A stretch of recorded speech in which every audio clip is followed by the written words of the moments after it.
शहरातून पुन्हा एकदा ब्रेकिंग बातमी समोर येते। सोलापूरच्या होटगी रोडवरील विमानतळ परिसरात अचानक भीषण आग लागल्याने एकच धावपळ उडाली।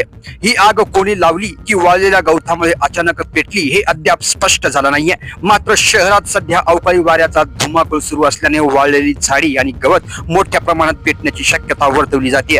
घटनास्थळी अग्निशमन दलाच्या अनेक गाड्या दाखल झाल्या असून आग विझवण्याचे शर्थीचे प्रयत्न सुरू आहेत। विमानतळ प्रशासनाने याची दखल घेतली असून आगीचे नेमके कारण शोधण्यासाठी तपास सुरू केला आहे।